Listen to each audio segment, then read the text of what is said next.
Hello and welcome down the rabbit hole. You know when you're trying to click on something and the mouse just loses connection with your computer? Anyway, never mind. My name is Graham Hughes. Welcome to the rabbit hole on Politics Social. And we are joined, as always, this evening by Rachel Harris. Saw you a few minutes starting. That was my fault. But we decided to talk a little bit of politics. And we're like, should we talk about this on the show? We're like, no, we're supposed to not be talking about politics. It's not meant to be politics. It's not meant to be politics. Yeah. But a big shout out to Diz and Veg Pie and Kate Smith. In the chat, we got Michael Warner, Saz as well in there. Veg Pie, great to have you with us. Got Kate and Kate and Simon and Chris C and others saying hi. Hi, Jeannie Bottle's in there as well.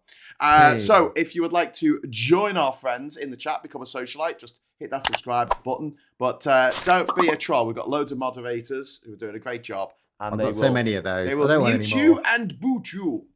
So yes. So I want to talk about Universal Monsters first of all. This is amazing news. Finally, some good news. We're getting a new theme park, Rachel. Okay. A new theme park. Tell me about this new theme park. It's the first Universal Studios theme park in Europe, and it's going to be in Bedfordshire. Okay. Am I meant to be happy? Am I excited? Because I love theme parks, and I love the Universal Monsters. Oh, okay. And it's 6 years away, and by then I would have finished boycotting American products because America will either be a democracy again or just be a stinking apocalypse-ridden hellhole. Yeah, so would you want a sort of fascist carbuncle in the middle of the British countryside then? Yeah, no, but it won't be, will it? Because they will have divested. Will they? It will be like still feeling guilty about drinking Fanta now because of its Nazi connotations, even though it's not anything to do with the Nazis anymore. Oh, I don't know. It's hard, is it? Can you diverse? I mean, do you drive your Beetle around going, "Oh, Hitler designed this"? We've got a VW. We've got a VW. We've got a 94. We've got a BMW. Sorry, not a BMW. A VW. Yeah. Yeah, I mean, people always make me laugh. They go, "Oh, I'm really surprised the corporate." I know we're not doing politics, but I'm really surprised these corporates and law firms are backing Trump. What do you think VW and Citroen and Renault and Messerschmitt and all that? What do you think they were doing during the war? Do they all say, "Oh, we're sitting this out. See you in 7 years"? No, it didn't quite happen like that. It's a bit. They all got pretty involved. Well, yeah. I mean, there's a time to boycott stuff, and then there's a time when it doesn't really matter anymore. Yeah. I mean, come on. There's been there's a load of German companies that were badly involved in the war somehow. I mean, one of them was IBM. IBM was still maintaining the punch card machines in the fucking death camps. Yeah. Yeah. I think right into the war. Yeah, I mean, Messerschmitt, and I think Renault and Citroen were they just happened to be German occupied. I don't think they were making cars. Yeah, but BMW were, Mercedes was, VW famously was. I mean, I mean, the Tesla of the day. I've got a bit of a side story. I've got a piano which I bought off eBay during lockdown.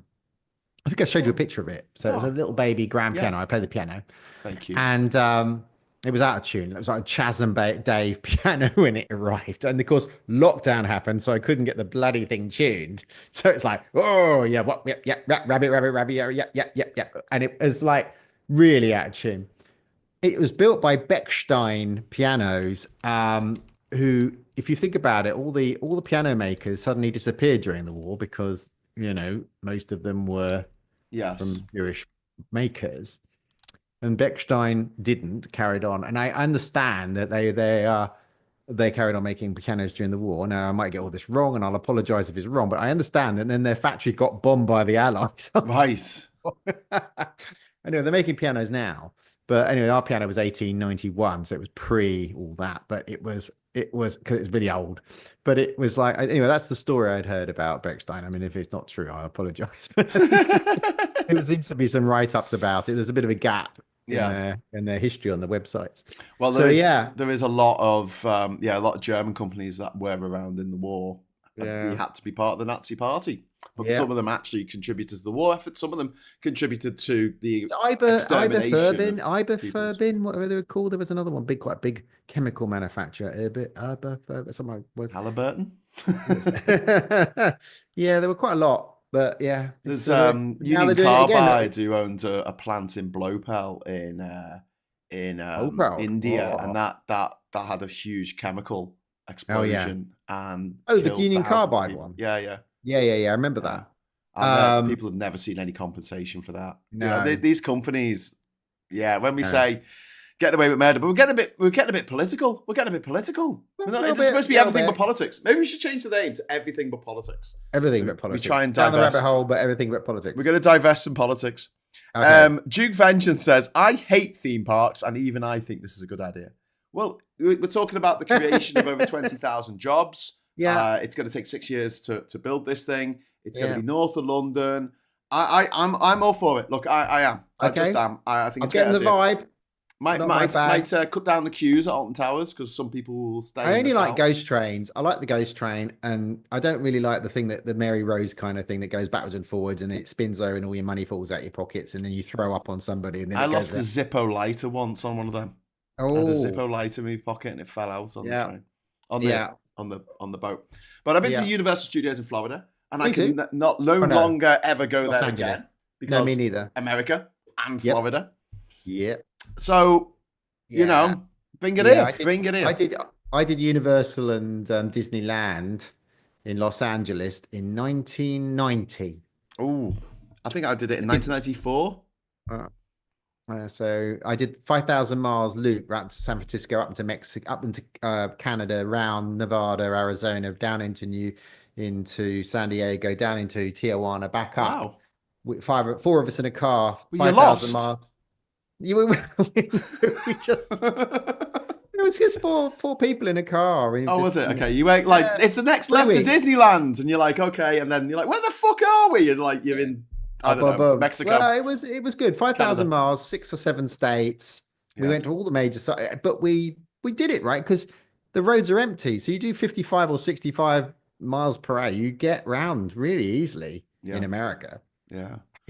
Back in the day. Yeah, indeed. And I saw George Bush speak. I went to see George Senior speak at SMU, Southern Methodist University in Texas. And I went line dancing in a cowboy outfit and a hat and everything.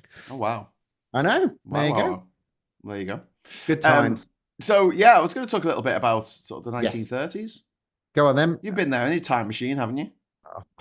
I'm Connor McLeod from the Clan McLeod. What do you want to know about the 30s? The golden age. So look, what have you been a horror film golden age? Yeah, we had Dracula, Frankenstein, Bride of Frankenstein, The Mummy, The Invisible Man, The Wolf Man, The Phantom of the Opera, Creature in the Black Lagoon. Yeah, that was a bit later. The Hand. What from the Addams Family? No. Oh, you should call yourself an aficionado. Manos. Peter Lorre, The Hand. Peter Lorre. There was a movie called The Hand. Oh my God, The Hand is coming towards me. I'll have to move in a minute. Seen M. Oh, here it comes. Oh, I really should really get out of the way of The Hand. Oh no, there's The Hand. I could really escape, but no, oh no, it's got me. I probably could still escape, but no, it's on me. Like a face hugger from Aliens. Yeah, anything to report from the planet? Nothing I can think of. The Hand from Peter Lorre, classic horror film. Oh, not seen that. Ooh. I've seen Manos Hand of Fate. Well, I've seen the Mystery Science Theater 3000 version where they're just laughing at how awful it is. But Dracula. One of the things I keep saying about if you were to start up a British movie studio now, right? This is something that we should totally do, right? Because what we do. Can I go off on one about the British film? Go on it. Industry. Hammer House were a horror. Yeah. It's how you make movies, right? It's how you make a movie studio. You start off making horror films. Universal did this with Bride of Frankenstein, etc. New Line did it in the 1980s with Freddy and Jason and the Scream series, was paid for Halloween. Oh, they didn't do Halloween. Oh, they don't Halloween. Okay. I don't think so. Okay. I'll have to look that up. I don't think they did. But they made the money from those horror movies because they didn't cost anything to make. Didn't want to have anyone famous in them. Didn't have to have particularly good special effects. And they made an absolute truckload on VHS in the 1980s because I remember every kid wanted to see them. The Killer, Texas Chainsaw, all the hot video nasties. We all watched them. Video nasties. There was a list of 88 video nasties in the 1980s. Yeah, that were banned. That were banned from British. I saw them all. Didn't do me no harm. Yeah, I had them listed. I think I've seen nearly all of them. I think there's only a few that I haven't seen. Yeah. But maybe I should go back to that project. I was on a project to watch them all and see if it fucked me up. So I only watched half of them. That's why I'm only half fucked up. But yeah, so they had the money to make Lord of the Rings.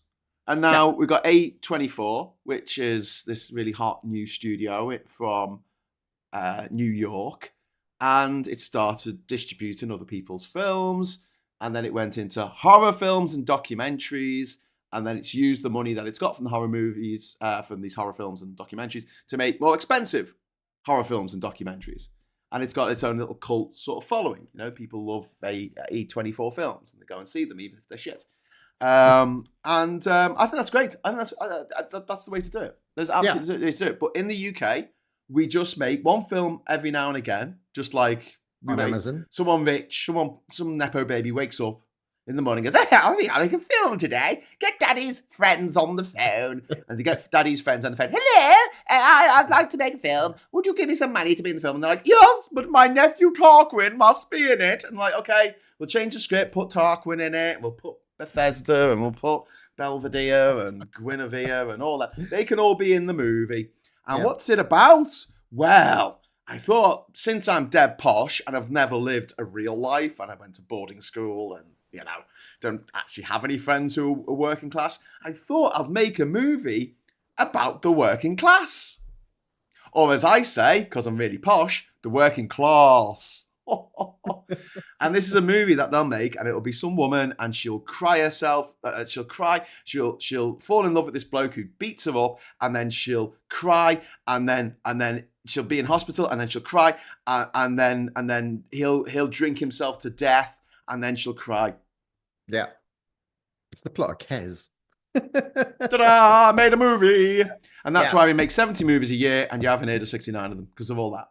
Or they're about very, very posh people, which I guess, to be fair to the posh people who get to make movies in this country, I guess they know a lot about it. But it's like some rich people in the past, so it'll be a period drama about rich people.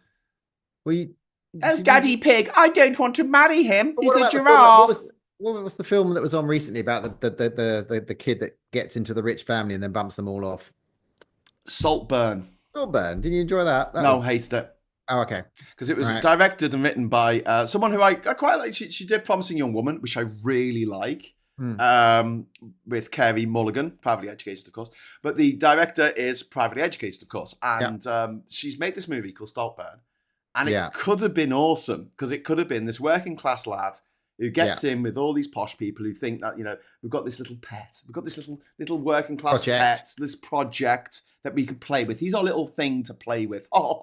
Isn't that quaint? You know, hanging out with the plebs. And then spoilers for anyone watching it. You know, he bumps off the family one by one and ends up inheriting the fortune. Ends up in, you know, this vast estate ends up being his, right? So that would have been a fantastic story, but because they have this bit in the middle, and I'm sorry for spoilers for anyone who hasn't seen it yet, please just skip forward a little bit, put your fingers in your ears. It turns out that he's not actually working class at all. Yeah. He's actually middle class from a loving family from Warrington. And basically he's just pretending. He's just pretending to be middle class, to be working class, so he can kill all these people and steal all their shit.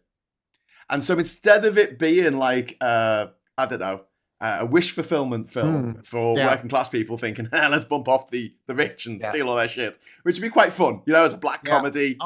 It turns it into something it's not. It turns it into a cautionary tale for rich people to not have working class friends because you know what? The mother's not really hooked on drugs. They're just making it up to get sympathy. Just like those deaf people who aren't really deaf. They're just making it. Those people in wheelchairs who are not really in wheelchairs. They're just making it up to get. Those gay people, those trans people who are not really trans. They're just making it up to get attention. I was going to say, I'm just for once in a sort of serial killer film that the killer wasn't trans, because I had a period of my life in the 70s and 80s when all the serial killers were transgender. That was a bit weird, wasn't it? That was a bit of a weird time, wasn't it? Yeah. So we were like, oh, great, another trans killer, brilliant. And so the trans killers, and also there was the people who would lure men back to the hotel, back to the boudoir, and then reveal that they were trans, and it's like crying game, because that happens Like It doesn't. never. Because you know what happens when you do that? You go, I'm trans, look. You get murdered. You know, it doesn't, that's not what we do. So, I mean, yeah. yes. So you don't do it. I You know, you generally, you know, even when it's the other way around. So Hillary's wank, was yeah, in a movie called Boys Don't Cry, in which she was a yeah, trans mask, and yeah, she did the same thing. She pretended to be a yeah, boy, and she had a girlfriend, and then they got down and dirty, and she went, "Oh my god, you don't have a willy," yeah. and she was like, "Oh," Yeah, and it's trans people like, don't why do that. would you? Look, all things being equal, I'm sure it's happened once Yeah, somewhere. yeah, You know, I'm sure. it's a But you big don't generally do cosmos. it. And it's It's a big universe out there.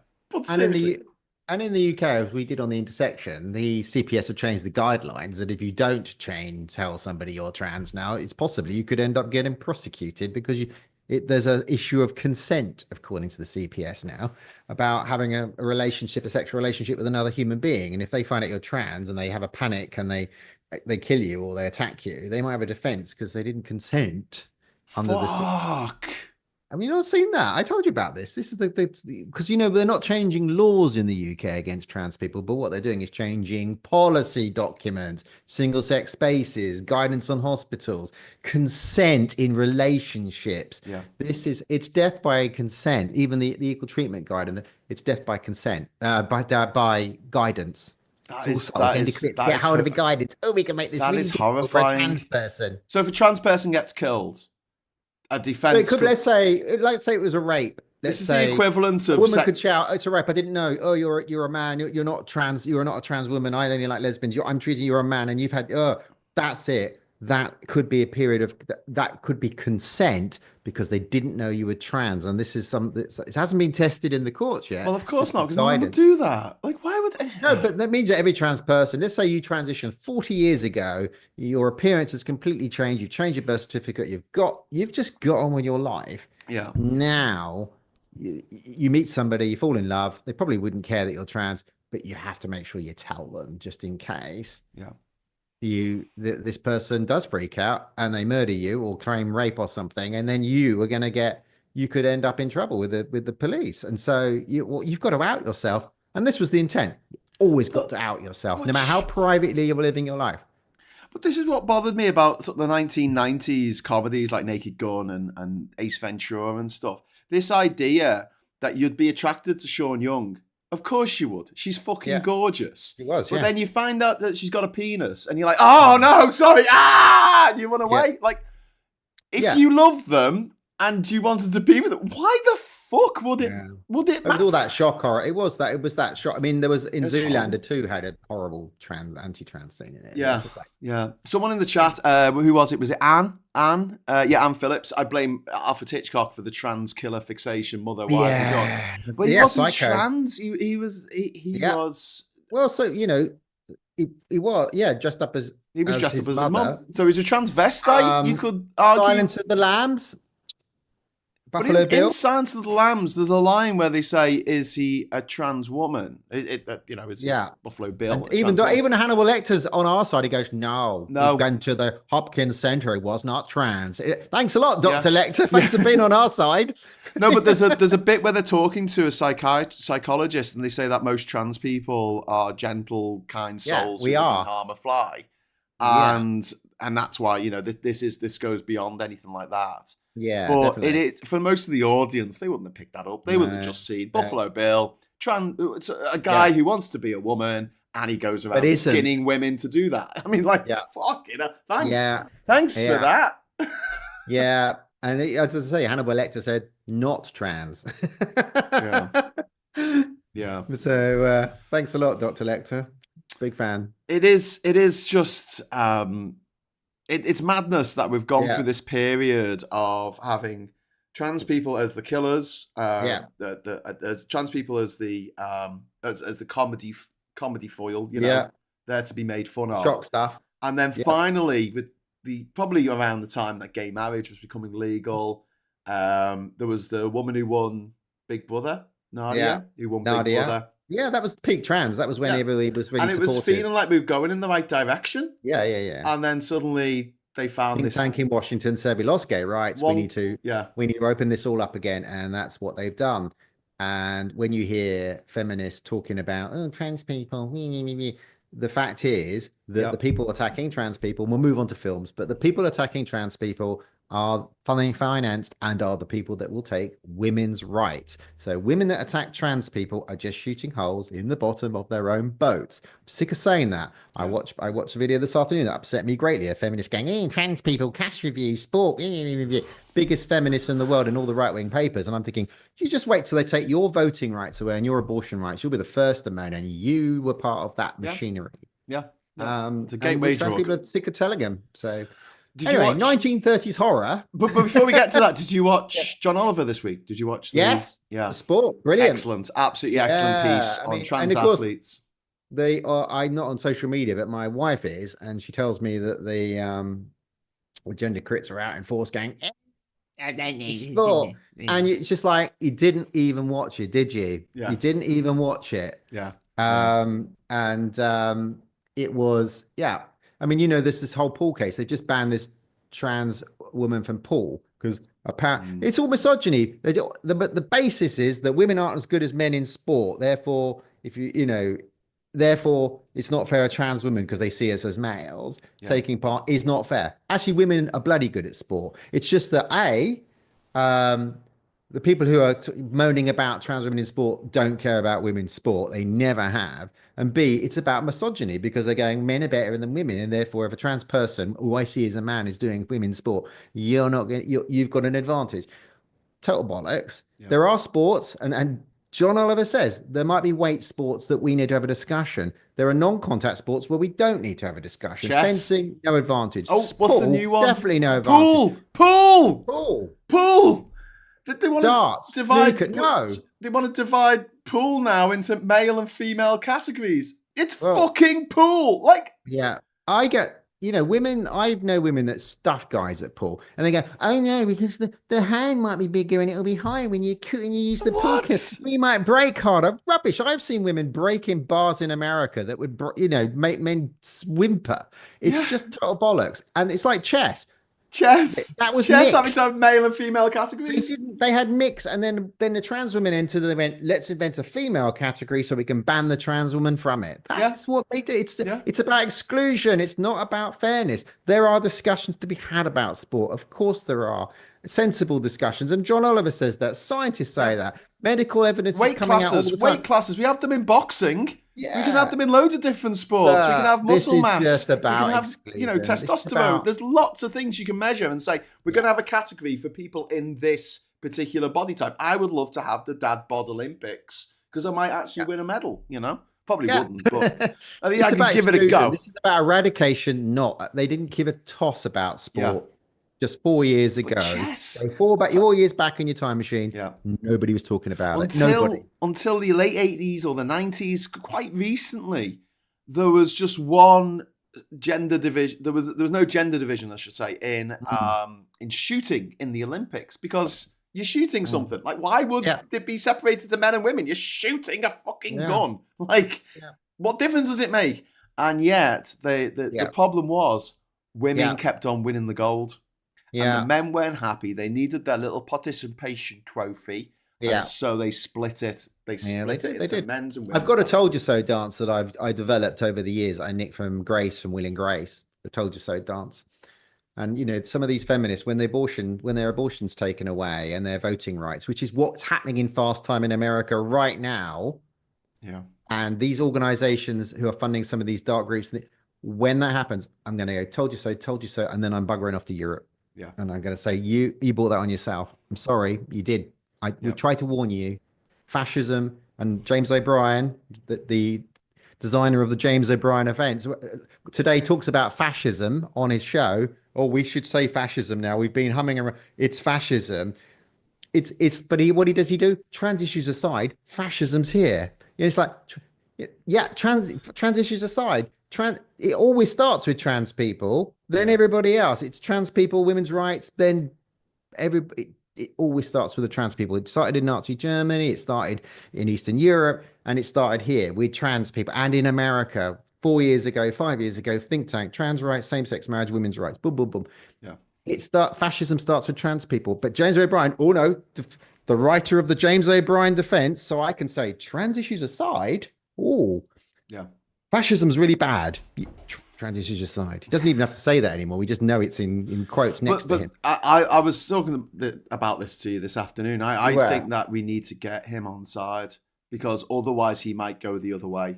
If he gets a gender crit on his full disclosure thing, betting in his ear about how the fact that trans women exist.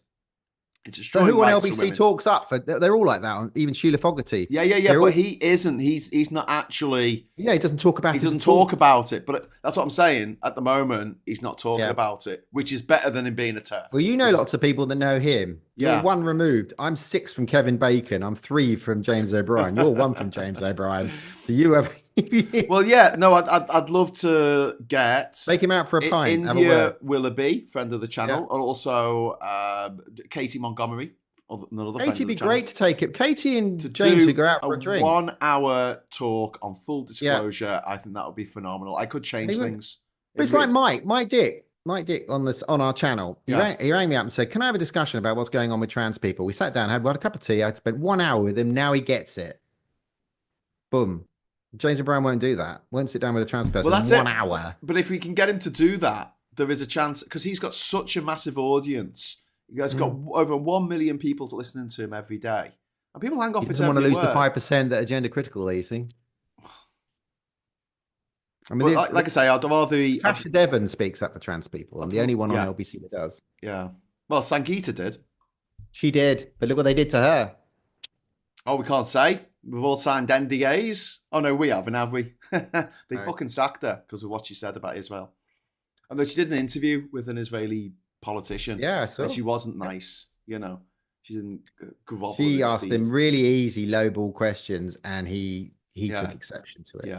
Yeah, phone calls were made, and she's clearly, you know, I don't know her personally, but she has clearly been made to sign an NDA, and so she can't say anything about it. And I feel so sorry for her because so do I. You've got people going, oh, well, you know, if it's very strange she's not saying anything, you know, to clear her name. It's like, well, she did tweet out that thing, didn't she? When that was coming, when that caller challenged James O'Brien, the creator of the James O'Brien defense on trans, when he got upset with the caller for asking what happened to Sangeeta then. Yeah. Sangeeta said, didn't she tweet out something about NDAs? Yeah. Aren't these great legal documents or something? But not saying that she'd sign one, but it was implying I've had to sign one. Yeah.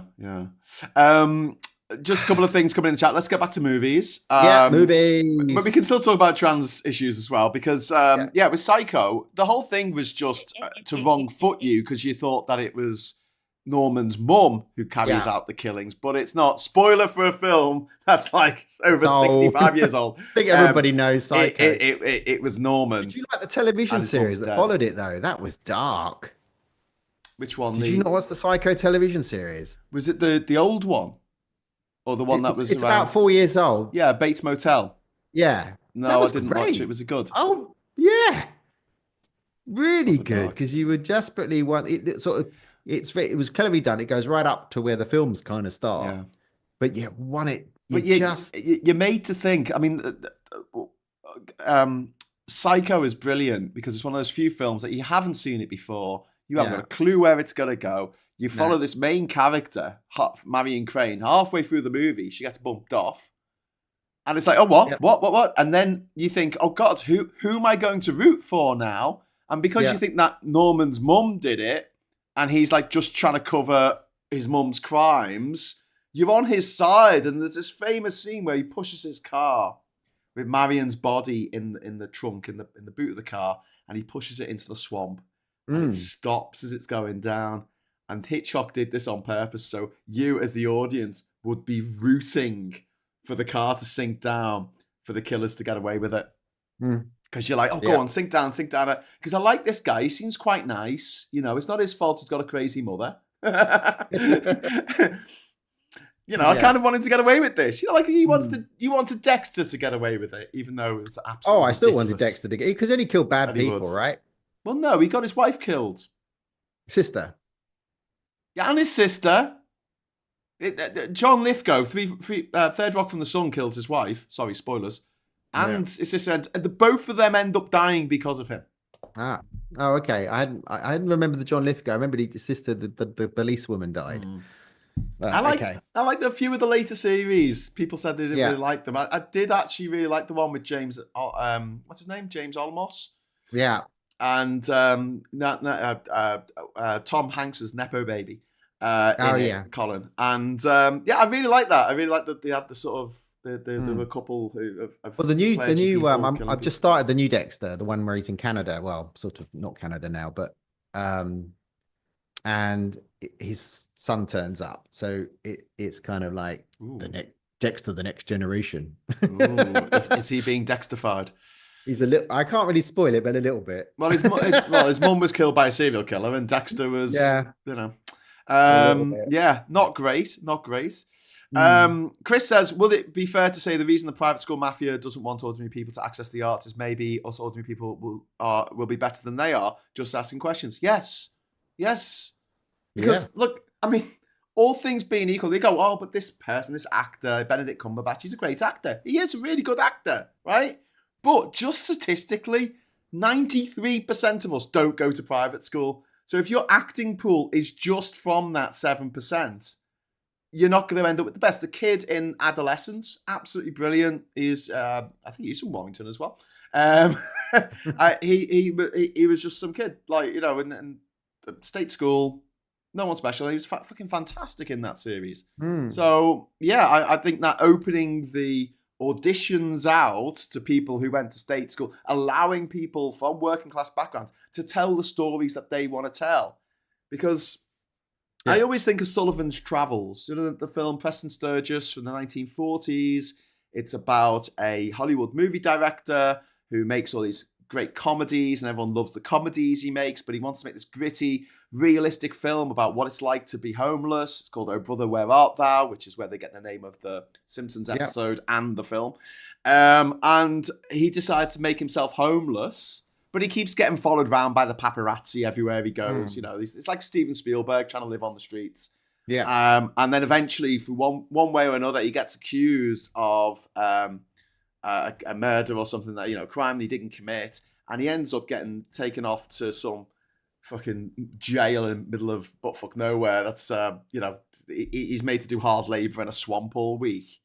And he sees that the thing that brings his fellow prisoners joy is not watching gritty documentaries about people who have shit lives. It's watching his fucking comedies, because they're like, oh, escapism, fantastic. And that's what I think we need. We need people coming from different backgrounds, not necessarily deprived backgrounds, but just different backgrounds, who want to tell fantastic stories. Get some magical realism, Yeah. It works for Colombia, works for India. Let's get some magical realism over here in the UK. Let's mix pagan beliefs, Norse beliefs, the old Norse gods. There's so many. Ireland. Oh my God, Ireland is absolutely packed full of fucking incredible folk tales that no one's made a film out of. That's true. Fucking do it, They've got their own superheroes. But and they can all sing.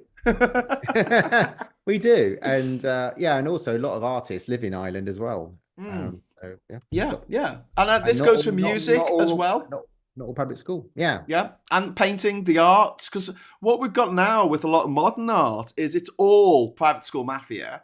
They all buy each other's art. And so we, the rest of us, kind of get, we get sidelined. So we have art that doesn't speak to us. We have art that's sort of dumped on our doorstep and we're told to appreciate it, whether we think it's a bit crap or not. And it's, I like The Angel of the North. For instance. But the guy who designed it, private school mafia. I like Banksy's stuff, but the guy who is Banksy, private school mafia. All right. Do we know you think that if he was a black kid from an inner city council estate, do you reckon he'll be like lauded? No, he'd be in fucking jail for graffiti.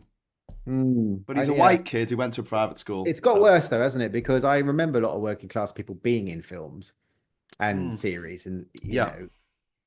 we know we've talked about Voice and the Black stuff, and um, and sort of that, what's his name, Chris Eccleston, and all those Yeah. people into Doctor Who. There was a period where we were seeing quite a lot of that. Yeah, Chris Axton, Pete Postlethwaite, Yeah. Bernard Hill. Oh, sideline story, Pete Potterway. Have you ever watched any of the Sharp series?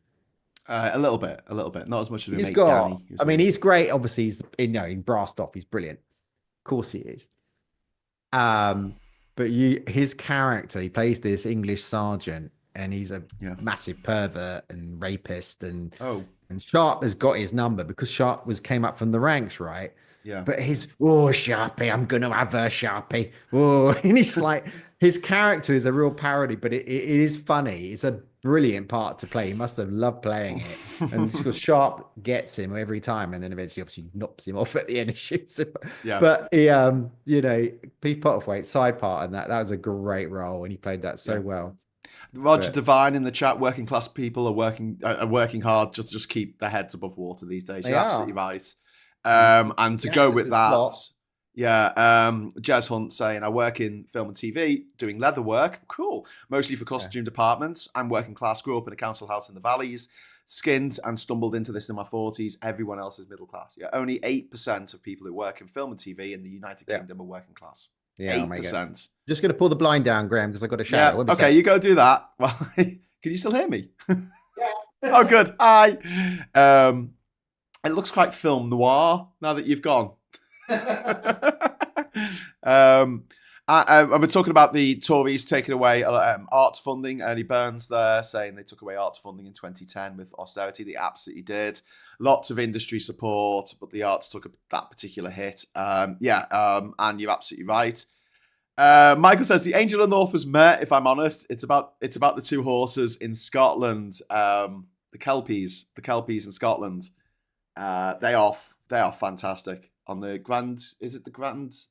I'm going to say the Grand Union Canal. It's definitely not the Grand Union Canal because that's in like Birmingham or somewhere, isn't it?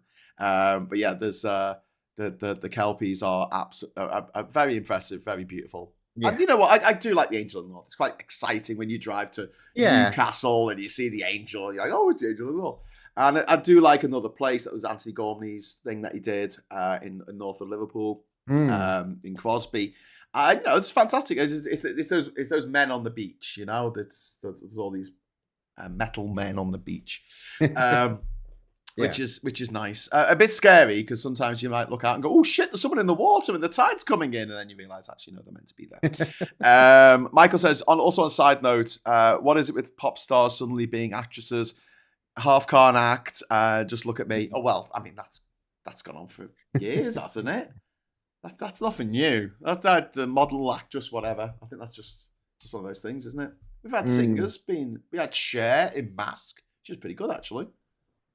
Yeah, well, they go both ways. I mean, Sting became an actor, didn't he? And David Bowie became an actor. Yeah, David Bowie was fucking fantastic. Everything David Bowie was in. I mean, he just played David Bowie. You're Nikolai Tesla in this movie. Okay. You're gonna be a man who fell to earth in this movie. Okay. You're going to be the Goblin King? Okay. Are you going to put me in this shack, you Japanese soldier? Oh. How bloody dare you? Chris says a lot of the music stars don't actually compose their own music anymore. Oh, God, we're getting old now, aren't we? Oh, yeah, The Monkees never wrote their own music, Chris. Come on, give them a break. Which is sad, but I suppose shows like The X Factor and BGT don't help either. Jez Hunt. Be a star. Well, yeah, did Dusty Springfield write her own shit? No, she got Baccarat to write it for her. A lot of the music stars that actually compose. They just put up The Angel when I moved there. It wasn't much liked at first, but they love it up here now. I don't have a problem with these things that exist. That are just want more representation of people doing it. I want more of it from different walks of life. I don't want it to always be the rich kid who gets to do whatever with their life, looking for the next project that daddy's bank balance will fund. Someone mentioned Priscilla, Queen of the Desert earlier. And that's a movie that I need to from watch. Neighbours. Not watch again, and I don't mind that film. As a trans... And Hugo Weaving. Hugo Weaving, Tick. Played Tick. Yeah. So yeah, trans films are a problematic crying game, though important to me at the time because I was actually seeing a trans person living a life I wouldn't have minded living.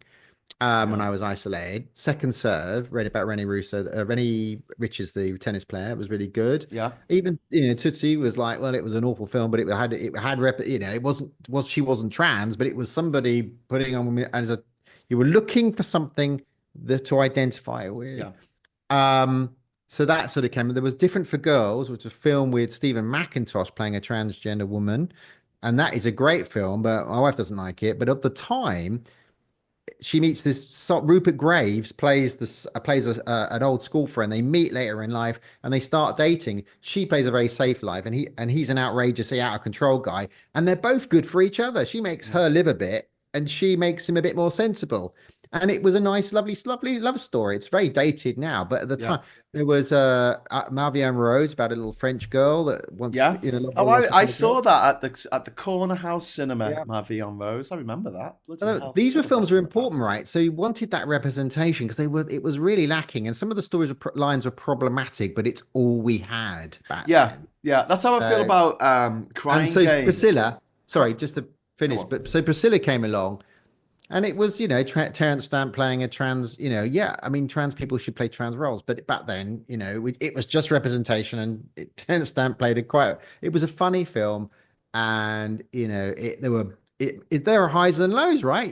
Where Mike from Neighbours takes loads of drugs and walks into the middle of a load of miners camp after they've been blowing up rocks underground. Which the guy goes, "That's about all they do. They blow up rocks, drink beer. That's their life."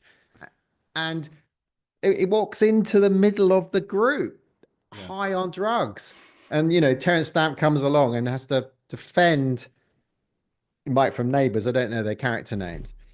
And Mike the from guy Neighbours. There'll goes, always be a Mike from Neighbours. "Yeah, Mike from Neighbours." And I always remember the part that the guy comes up and he goes, Do you want to be? Do you want to fuck me? Do you want to fuck me, Terrence?" And he walks up and she knees him in the nuts. He goes, "Now you're fucked." That's the best line in the film. But it was such a good film. And there's a lot of joy in it. It's Yeah, drama, shit things happen, but and there's joy in it. There's and the mi- happiness. There's gladness of just and the being who you mix are. of the Aboriginal people with the trans people who are really cool about that kind of Yeah. stuff Yeah. was really nice. There was a mix of Two Spirit and all the other stuff they have. That was really nice. There were Yeah. some aspects of that film which was just again representation. Don't see it, so it was good. Yeah. Yeah. So But it's yeah, nice. It's nice to see representation where it's not someone having a shit time. I'm yeah, sick of seeing working class people in films having a yeah. shit time. Why can't they Pairs. have a That's my laugh? Why can't first. they have I keep fun? bringing it up. It's a miserable film. Well, it's like Shameless or The Royal Family. I Yeah, mean, yeah, showing people like just having pretty yeah, grotty lives and being lazy and just watching the TV.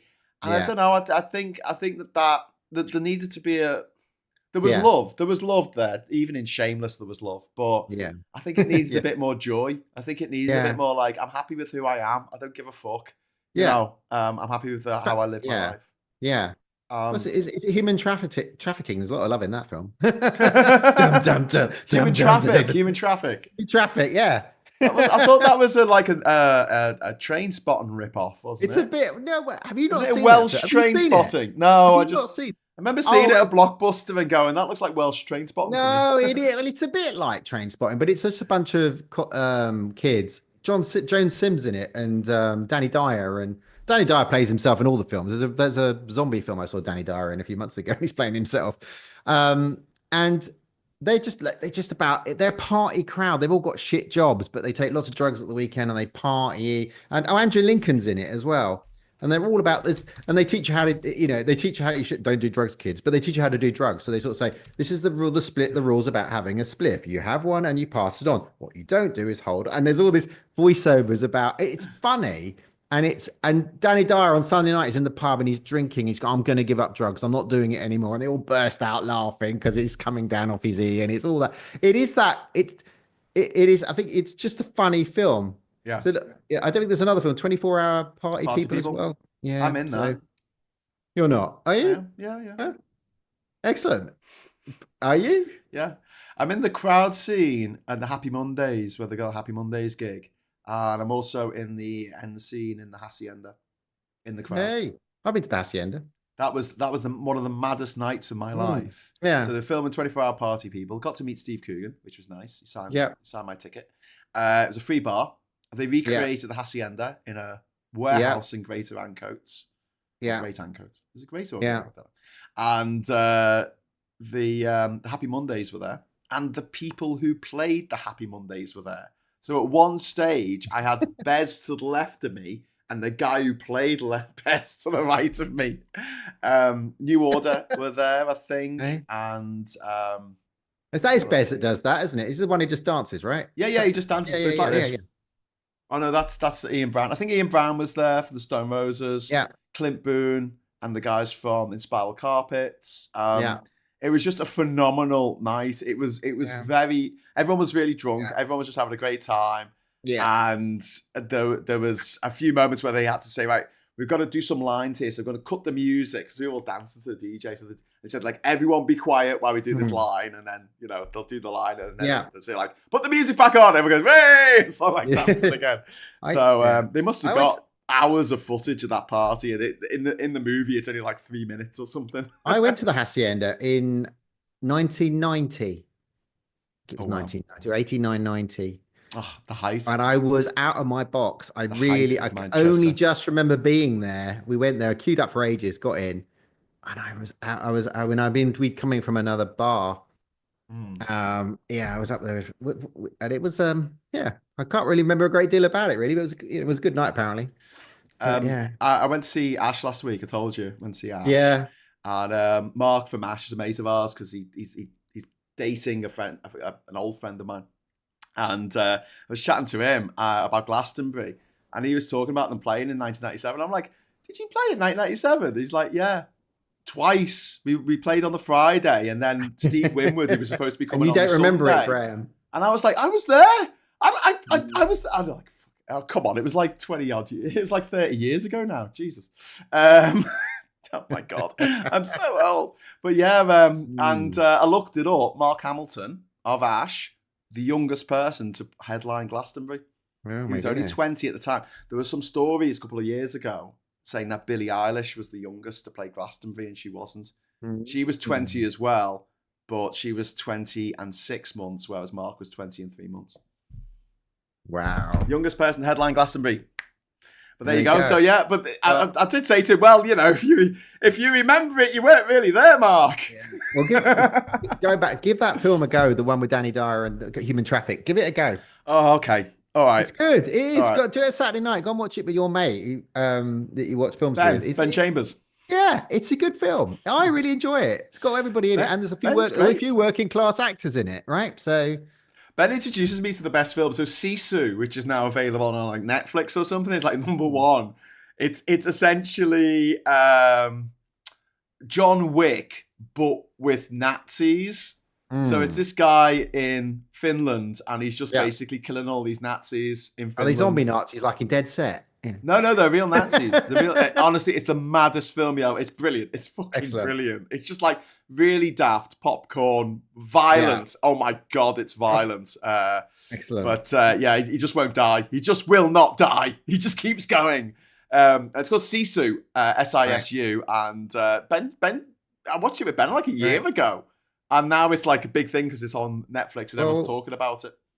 Well, this is like a connections like with James Burke on. Two spin-offs then. One is The Keep, which is a Nazi film. Yes, I've not seen that. Horror film. Nazis stay in a big castle, get their asses handed to them. Good, which is a really good film. What was the other one I was going to mention? Oh God, it'll come to me. It'll come to me. Damn. But yeah, there's two films that you just spun off on them. Are there? Yeah. Well, if they come to you, great. I'm just going to read a couple of do it. lines here. And say, my sister's a Wiccan. It's kind of a manufactured modern paganism, as far as I can tell. Well, look, all religions are manufactured in some respects. I mean, gotta love Trump and his lunatics. No, just no. Yeah.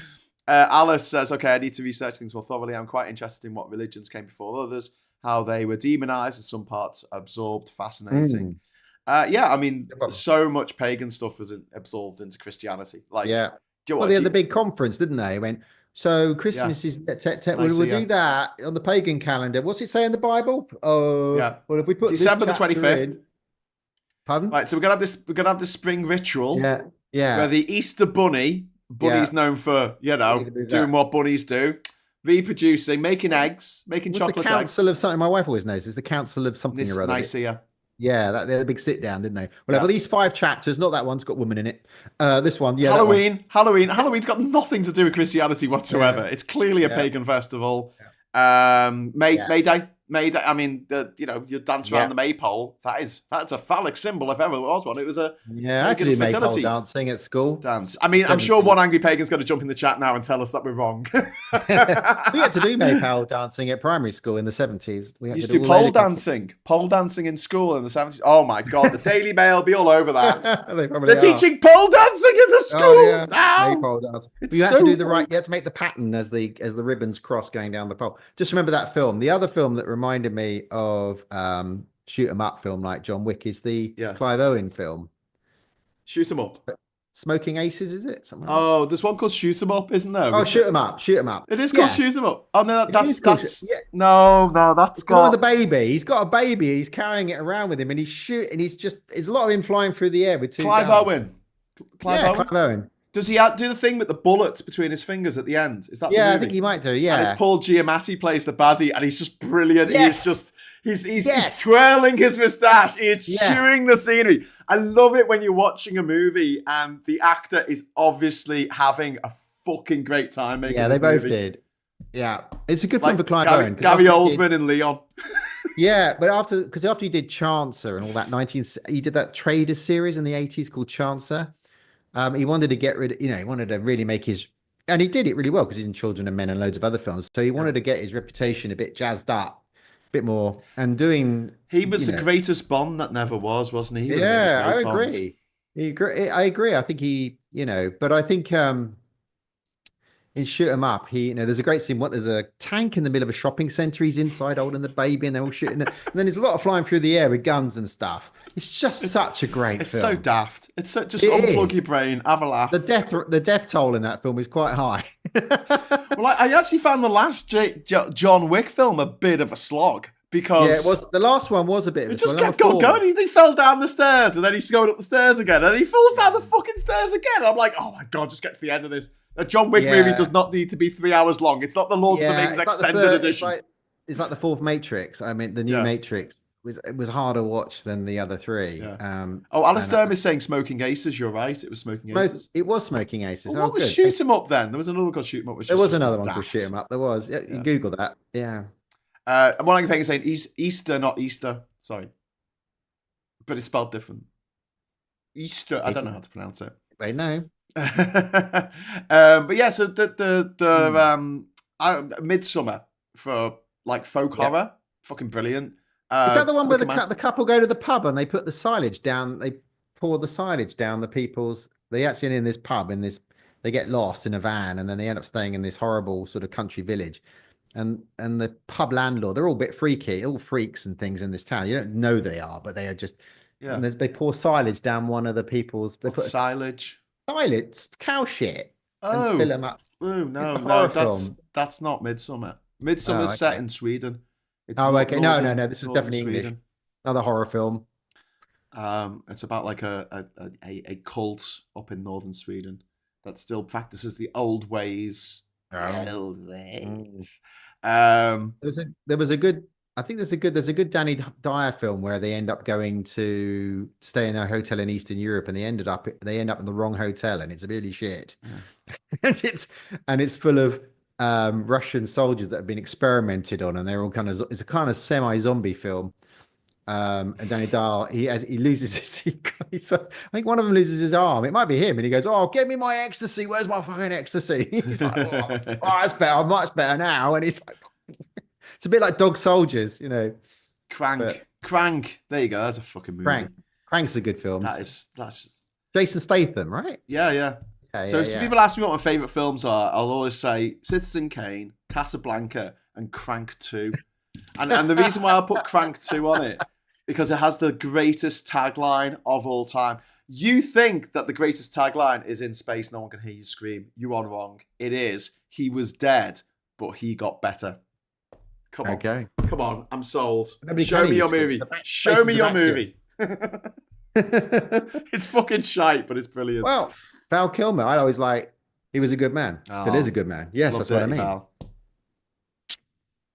Genuinely a bit gutted about that. Yeah, He was in some. he's a good guy. He was in some classic films, like, you know, when I was growing up.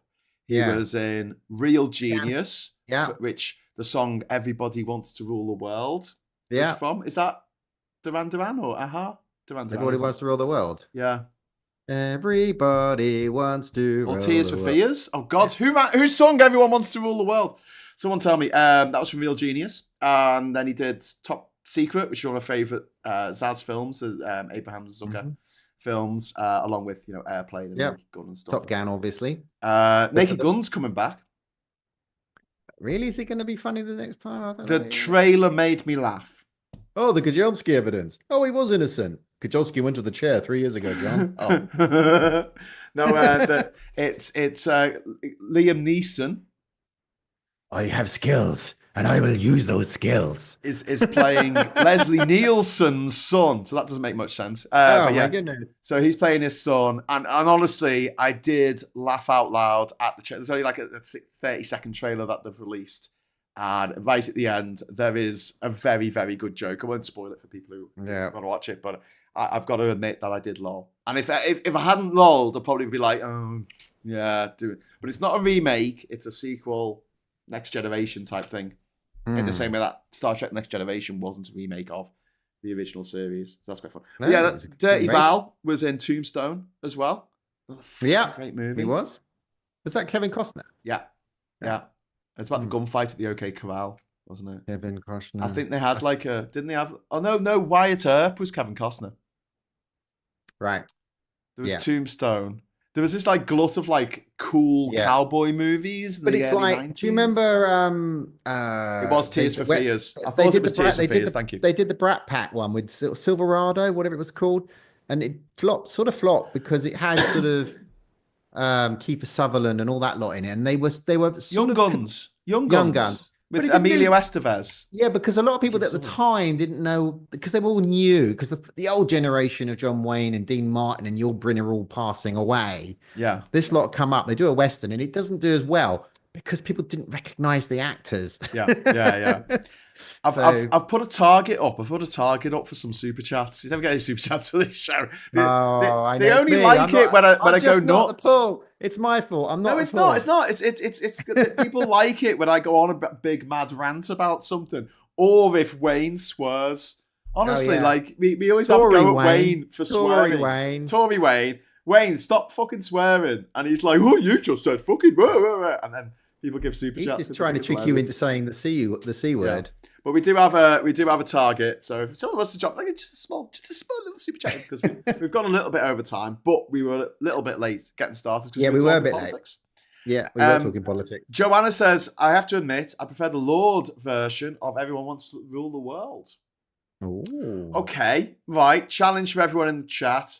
What's your favourite cover version that you feel is better than the original? Ooh. There you go. I was going to throw the cat amongst the pigeons.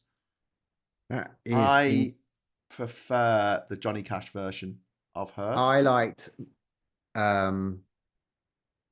Kylie's version of a song that she did after all. She got rid of all the stock and even I can't remember the name of it. She did a really sort of slow kind of song one that Michael Hutchence helped her make. And it was a sort of remake of an old, and it was really good. I can't remember what it's called, but it was one of her first. So Kylie did a cover. She did a cover version. She did a cover of it was, I can't remember what it's called. It was a slow. It'll come to me. Before Morrissey turned into the most gargantuan gobshite of all time, just turned into a big hunk of gammon. He did a cover version of Interval. Interval? Was it called Interval? Interlude with Susie Sue from Susie and the Banshees, and that was fucking brilliant. It was very, very good. Johnny Cash did a great 16 Tons as well. What do you get? Another Day Older and Deeper in Debt. St. Peter, don't call me because I can't go. I owe my soul to the company store, which doesn't actually rhyme, but there you go. Johnny Cash hurt. Johnny Denver, Yeah. Mother Nature's Son. Soft Cell, says Ernie Burns. Which Soft Cell song? Oh, what was this? The Tainted Johnny Love. Cash is what the song? The Johnny Cash one that when it, faces I remember will always. It was a Beatles cover he did. It was one of his last songs. It was really good. He did Um, an album of covers, didn't he? yeah. He also Um, did the Mercy Seat by Nick Cave and the Bad Seeds, which I like his cover of that. yeah. It's very dark because it's about the Mercy Seat being the electric chair. So right up his street. Who else have we got here? One liner from film LA Confidential. In My one Life. word. In My Life. Yeah, the Beatles song. In My Life. That was it. Yeah. It was a really good cover. Korn cover of Pink Floyd's Another Brick in the Wall. Mm. That'd be quite cool. Yeah. Who needs rhyme when it's in that voice? Says Ann Phillips. Fair enough. Disturbed version of Sound of Silence. I once saw Typo Negative at the Manchester Academy. This is back in like 1995 or something, and they did a cover version of the Smiths' "Shoplifters of the World Unite," which is the most random fucking thing. Wasn't expecting Typo Negative to do that, but they did. Jez Hunt, insert squares. Thank you very much for the first super chat of the evening. Jez Hunt there. Hey, thank you. Tainted Love. Soft Cell. Also, OK Go versions of Morrissey's Interesting Drug, which kind of redeemed it. Morrissey's just made an arse of himself. Kate Smith, thank you very much for the £2 super chat. I like Adele's cover of Dylan's Feel Your Love. Might be worth checking out. I liked Asher's cover of the Cantina music from Star Wars Episode 4. Yeah. That was always good. They've done a cover version of Jump the Line, from Beetlejuice. Oh, okay. Dun, Sharona, da da da da da. Sharona, and I don't like the song, and it's been stuck in my bloody head now for a week. I need something else. Earworm. Yeah, Sinead O'Connor's "Nothing Compares to You" was apparently a cover. Gosh, it wasn't. It was written by Prince, but I don't think he ever sung it. I think he gave it to her to sing. She didn't write it. One Angry Pagan's got worst cover ever. McFly's cover of "Don't Stop Me Now." I didn't know they did a cover of "Don't Stop Me Now," but I would say Madonna's version of "American Pie" by Don McLean. That was pretty bloody awful. So there's if you want a bit of an uplift, this is a bit random, but I was just looking it up. I follow a person called Guitaro 5000. I don't know if it's a black guy, and he gets people to sing for free. YouTube channel. And he goes all over the world, but mainly New York and Canada and South Mexico, so like that, places like that. And he asks people to come and sing for free with him. He's a brilliant guitarist, and they just sing. And some of them have been really good. I can't find the one, but there's a guy. Just go and look at the Guitar channel and find the guy that sings "Creep" on the US Underground. Yeah. Oh my God, he's just a ski bum, and he just walks up and goes, "Hey, what's going on?" He says, "Do you want to sing with me?" Well, all right, "Creep." And he goes, "All right then." This guy knocks "Creep" out of the park. Yeah. It is the best rendition. Just some guy on the street sings "Creep," and he really goes for it. And I tell you, I love it. It really, when I'm having a bit of a bad day, I listen to that guy sing "Creep" on the US New York Underground. Brilliant. I'm gonna have Radiohead's cover of Carly Simon's "Nobody Does It Better." Good. Fucking phenomenal. And I got them to sing it when I saw them live in 1997. Brilliant. I got the set list from the gig, and they were supposed to sing "The Tourist" as the last song, but they sung "No One Does It Better" instead. And there's a cover of a Radiohead song. There's a cover of "Fake Plastic Trees" by Arlo Parks and Phoebe Bridgers, which was done for like a Radio 1 session, and it's phenomenal, really good. Yeah. Honorable mentions. The Man Who Sold the World by Nirvana. Oh, that is excellent. I love that. Goosebumps. The best. Goosebumps. On the unplugged version. Yeah. And also, is it the Lead Belly song? The Pines. "My girl, where did you sleep last night?" Yeah. I think it's Yeah, called that's right. I That's don't on know if it there. was Lead That's on Belly there. who sung it originally, but that's definitely a Mm. cover. Yeah. God Loves a Drunk, Norma Waterson, says Billy Kershaw. That's good. I Need a Hero, Grave Worms cover of the Bonnie Tyler song. Travis covering Hit Me Baby One More Time. Yeah, Jez. Yeah, I'll go with that. I've seen that. I've seen them sing that live. And Chrissy said, Hated Steps and also S Club 7. Oh, chill. It's not for you, man. It's like, there's no point in hating pop music, you know? It's like hating Justin Bieber. What's the fucking point? It's not for you. It's for teenage girls. Let them listen to their crap music. I don't care. So much. And Nirvana did an excellent job. The Meat Puppets, again, song eludes me. Typo Negative's cover of Cinnamon Girl is awesome. I might have to check that out. Paul Weller, Ohio by Neil Young. I've not actually heard that version, but I'm sure it's pretty good. What else have we got in here? I wasn't persuaded by Catherine Jenkins' cover of Stormzy. Can't remember the song. Is that the name of the song? Wasn't persuaded, or you weren't persuaded? Yeah, remember to set it as an hour, Graham. No, we're not going that long. Let's have a look. John Denver. Oh, read that one. ELO's Roll Over Beethoven. Oh yeah. And Led Zeppelin's entire back catalogue, mostly covers of old blues tracks. Well, yeah, Twist and Shout by the Beatles. That was a cover. Yeah. Fucking classic. Absolutely classic. Yeah. And who else have we got in here? Jazz. Radiohead supported Cadillacs. Cardiacs ones. The Cardiacs? Was there a band called the Cardiacs? Am I missing something here? I don't know. Sex Pistols. Cardigans. There was the Cardigans. Yeah, there was the Cardigans. I met her. The Cardigans. Nina. Beautiful. I was going to say Sex Pistols. They did a cover of... God Save the Queen. No, that was their song. What was it? I was born with a plastic spoon in my mouth. That sounds like, isn't that they're not Icot News? I live on the 7th floor of the tower. All the songs sounded like that. Substitute was a cover, I think. And also Substitute. Honourable mention, even though Sid Vicious was a piece of shit who murdered his girlfriend, his version of My Way is a bit of a classic as far as I'm concerned. Cardiacs, you have to hear them apparently to Veg Pie. I'll have to look out for them. A good cover is when they don't just copy, they do something new with it. Yeah. Absolutely. Sisters of Mercy cover of Rolling Stones' Marianne. And gone. Yeah. Marianne was Leonard Cohen. I think we're going to need a steward's inquiry for this one. I'm surprised no one Don't said. ask me. I'm terrible on music, as you've no doubt picked up. Jeff Buckley's cover of Hallelujah that's lovely. By Leonard Cohen. Yeah, well, there's quite a few. I think James covered Marianne as well by Leonard Cohen. If it is by Leonard Cohen, if it's by the Rolling Stones, I'll let them have it. What was the one that was? There was a Rolling Stones song, As Tears Go By, which... Yeah, that was a Rolling Stone. Yes, yeah. I sit and watch as tears go by. But it wasn't them who sang it originally. It was sung the year before by... Marianne Faithfull, was it? Shit, who was it who sung it the year before? She died recently. I think it was Marianne Faithfull. Oh, okay. I might be wrong. Yeah. Peter Frampton's song, Baby I Love Your Way. Yeah. Was covered in High Fidelity.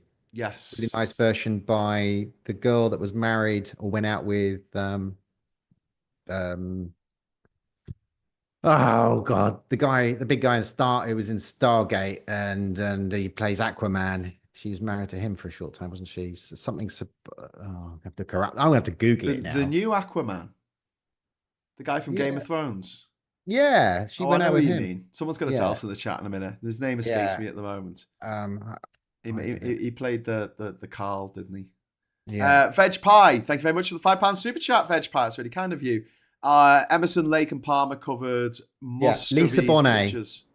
Sorry? Lisa Bonet's copy she was the actress that sang Baby I Love Your Way in High Fidelity. It's a lovely version. Okay. All right, that's a good song. I like it. Yeah. Sorry, back to Veg Pie Super Chat. Thank you very much, Veg Pie.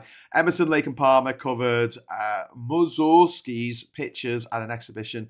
Didn't improve. It didn't improve it. Future Heads, Hounds of Love by Kate Bush. Yes, Ernie Burns. Totally agree. Manic Street Preachers cover of Suicide is Painless. That's V a for great MASH. Yeah, that's great. Which apparently was written by the director of the film Mashers, son, who was like 13 at the time that he wrote it. Oh my goodness. Someone might need to look that up in case I just dreamt Dark. it. Yeah. Just came up with it. Jason Mamosa, that's his name. That's it. Jason Lisa Bonet went out with Jason Mimosa. Leonard Nimoy's Bilbo Baggins was an awful song. I don't think it was a cover version though. Oh, And but then someone's then mentioned William Shatner did Space William Odyssey. Shatner doing Rocket Man. Oh, is it Rocket Man? Yeah. Yes.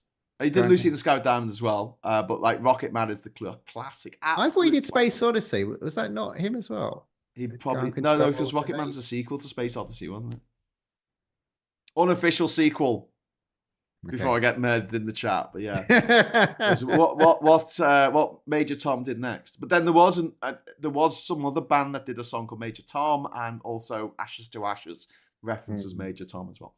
So yeah, lots of sequels to this song, Space Odyssey, and covers. Yeah. Billy Kershaw saying Amelia Coburn, Comfortably Numb by Pink Floyd. Actually, do you know who does a really nice cover of Comfortably Numb? The Scissor Sisters.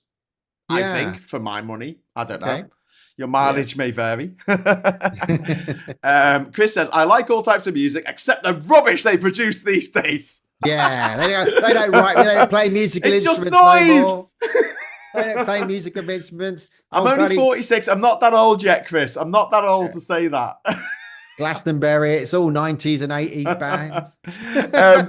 Joanna says, Buckley's Hallelujah. Oh, yes. First time I heard that was in a West Wing episode. I think that's what did it in for a lot of people. It was used on too many shows. And it was used in Ally McBeal. Yeah, just anytime you need like a sad song, Ally McBeal used it as well. Throw in there. Yeah. But yeah, I mean, look, I like it when it improves on the original. Doesn't always happen. Sometimes a cover just complements it. Just a cover version. Mm-hmm. I heard the cover of Space Oddity once and thought, how dare they? Turned out it was by Tim Peake and actually sung while in orbit. So that was okay, actually. That's from Manfield. It wasn't Tim Peake, it was that Canadian guy, wasn't it? Wasn't the Canadian guy who took his guitar up into space? Well, because you only go up there for a couple of days and get stuck there for 7 months. So you should take a guitar, really. Yeah. Keep going. Yeah. Suicide's Painless was composed by Johnny Mandel, and the lyrics were by Michael Altman, who was the son of the director. The director, Robert Altman, was it? The director Altman, I think it was. Was it John Altman? No, I think Robert Altman. The director of MASH, his 13-year-old son. Because there's a spy writer as well called Altman. Yeah. It's going to annoy me now. Is it Robert Altman? He did some cracking films, absolutely cracking films. Ren's cover of Police's Message in a Bottle.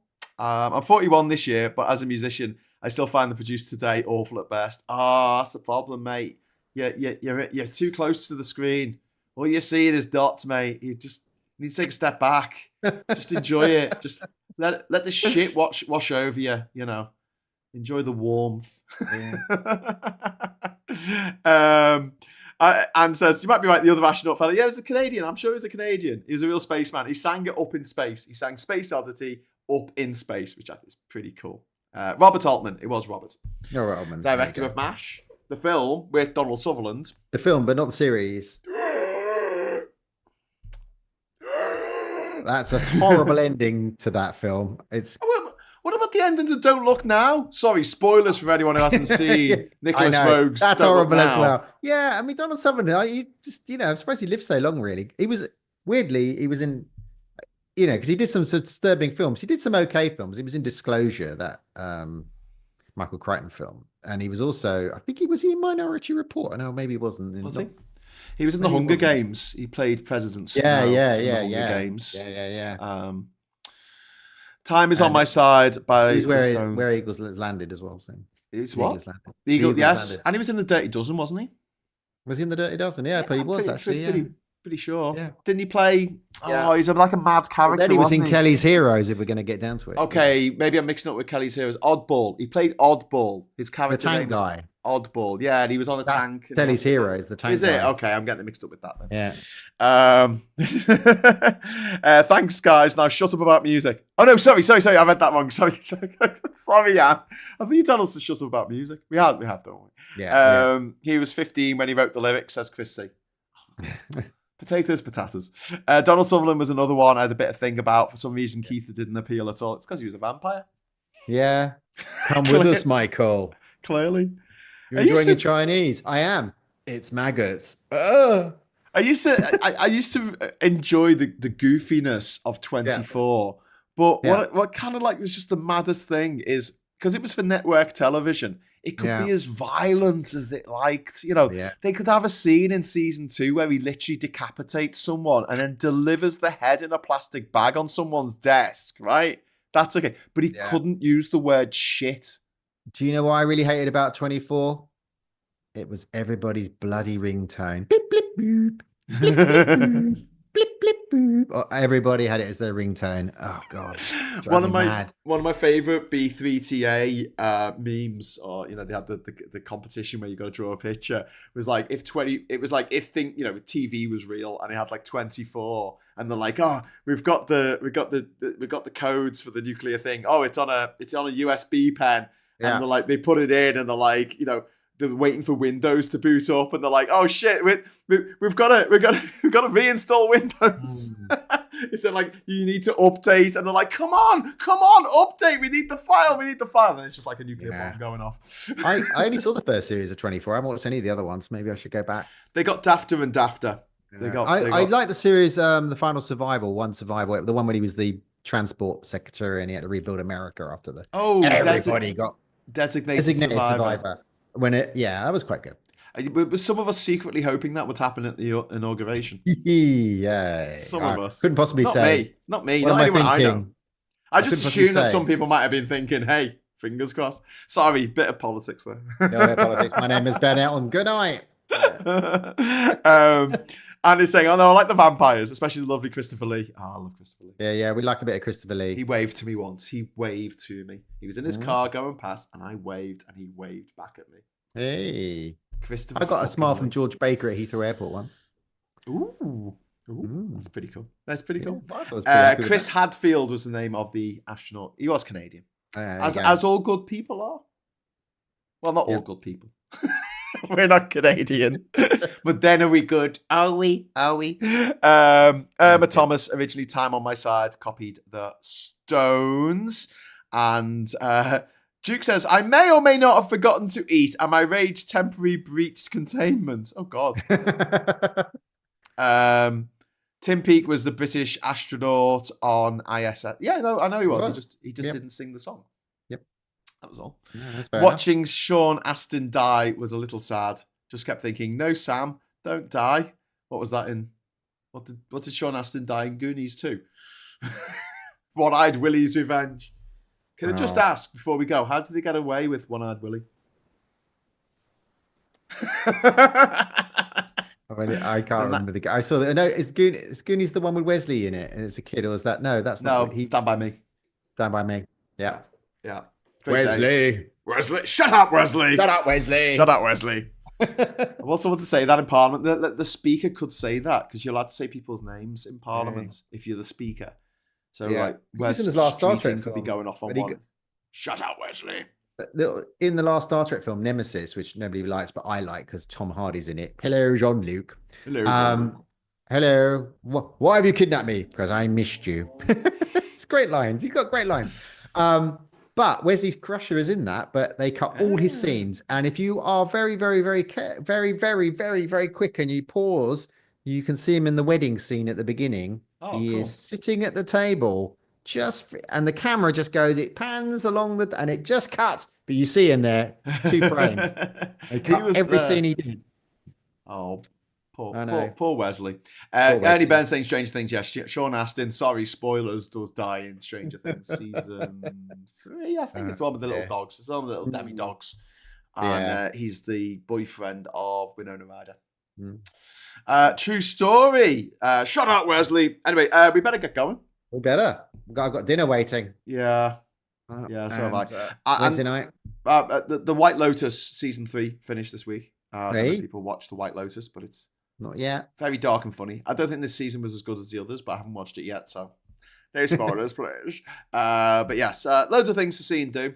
Yeah. And my advice is, if everything's getting you down, because politics is a bit shit at the moment, go and watch a daft movie. Go and watch Sisu. Yeah. God, it's so satisfying watching those Nazis die.